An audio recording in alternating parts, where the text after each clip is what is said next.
So I feel like I need to call these videos traffic talks, because as you can see next to me, every time I make these videos, I'm in rush hour, and today is no different. So we have a two-parter today. I went over all of the comments in the past month of videos.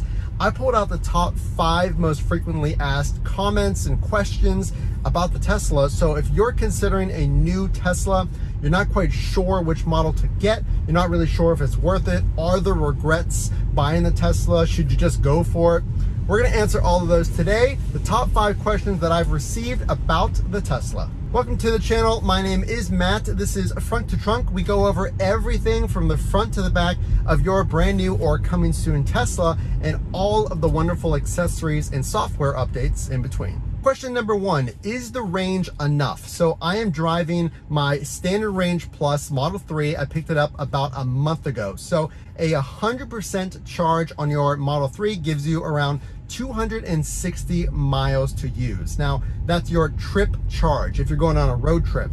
Now, typically Tesla recommends you charge 100% to the daily maximum, that daily charge. That gives you around 235 miles. So for all intents and purposes, I want you to think about 235 miles, and that is done to save your battery life. Now, real quick, I'm just gonna run down how much I drive. Now, my work is really close, and I got really lucky for that. It definitely factored in.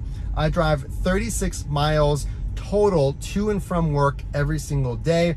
That's roughly 180 miles in a week just in my work commute. Now, of course, errands, the occasional trip to my parents to see them, which are close by. Food delivery, I drive food delivery on the side.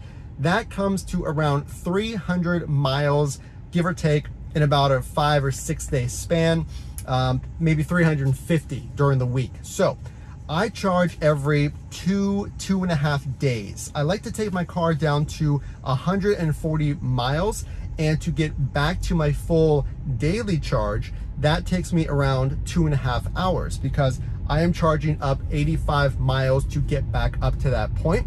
2.5 hours of charge. So of course, the easy answer is it comes down to your commute. How much are you going to use the car? Essentially, what I would say is this: if you have a long commute of 100 miles, let's say, the Standard Range Plus is more than enough for you. You're just gonna have to charge more frequently. So I've done a separate video on charging, on how much it costs me to charge up my vehicle. So please check out that video after this one. It does break down all those details. So if you're okay with charging every single day, then I would 100% go for it. You really don't need the long range. Now, real quick, the only difference is you get some performance benefits. It's all-wheel drive when you get the long range or the performance. But all in all, the Standard Range Plus is a very good commuter car for most people. So second most commonly asked question is, how's the performance? And let me give you a concrete example. My last car, my trade-in, and we go over trade-ins. If you have a trade-in, there's a full video on how to buy a Tesla on my channel. So if you have a trade-in, pay attention to that video.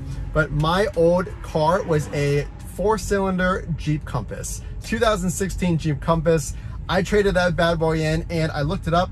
That has a whopping 0 to 60 of 9.1 seconds. So this car, the Model 3 Standard Range Plus, has a 0 to 60 of 5.1. So if you're thinking about getting the long range Standard Range Plus, I'm sorry, the Model Y. The Model Y has a 0 to 60 of 3.5 miles. So here's what I would say.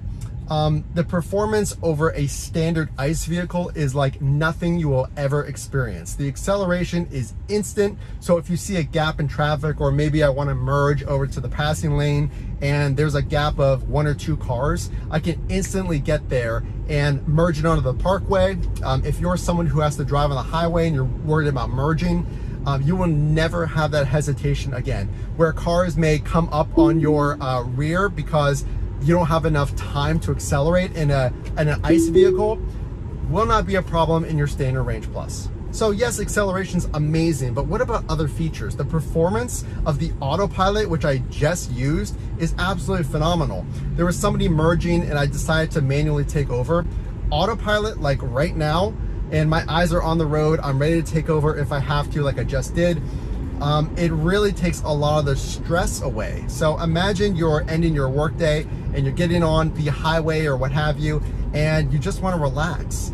It really takes away that decision making when you're making those constant adjustments. The Autopilot is absolutely an amazing feature, and it really does give you a more refreshed feeling after you drive. And by the way, if you live somewhere with a lot of snow like we are going to get here in Pittsburgh, Pennsylvania in the winter, how well does it do in the snow? Well, we haven't seen yet, so subscribe to see all of that content in the winter to see how well does the Standard Range Plus fare in the winter. So number 3 most asked question is, should I get a Tesla? Just flat out, I'm looking at an ICE vehicle, I'm looking at a Tesla, which one should I get? Well, yes, there's some upfront cost with your Tesla, like installing the charger, like maybe some accessories. By the way, for the best accessories, check the links in the description below.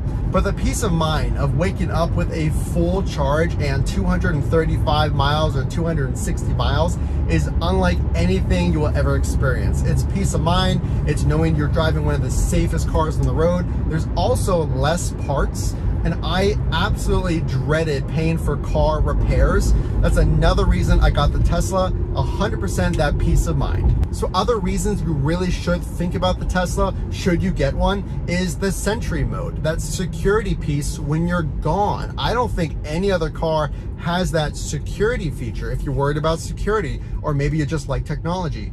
Also the cameras, you can activate them while you're driving, which is amazing for blind spot monitoring, or maybe you're merging onto a highway. There's so many features. So when you think, should I get one? Think about what you are getting that no other vehicle on the road has. So another question that I get a lot is, do you have any regrets? Do you regret buying the Tesla?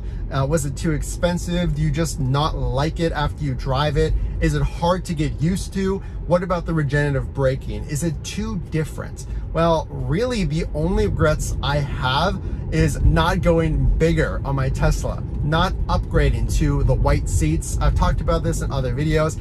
Not a big deal. I was worried about them staying clean, but I have no regrets. I absolutely love this car. I love the performance. So if you're thinking about which model and which finishes to get, I 100% would say just go for it, because if you can financially make it work and you can afford a Tesla, I do know it's an expensive car. I totally understand that. Don't get in over your head, but if you can financially do it, it's absolutely an amazing car. And I truly, truly think it's worth trading in your old ICE vehicle and getting a Tesla, because it's so much fun to drive, and because of all those features I mentioned earlier. I will say, when it comes to regrets, you really want to be decisive. I kind of wish I got the Model Y because of all the gas savings. I'm realizing it now and understanding, okay, the monthly payment might be, you know, so many hundreds of dollars, but I'm also saving a lot of money on my gas. And I looked at my VIN number for my current Model 3 and I thought, well, maybe I can trade in my Model 3 for Model Y.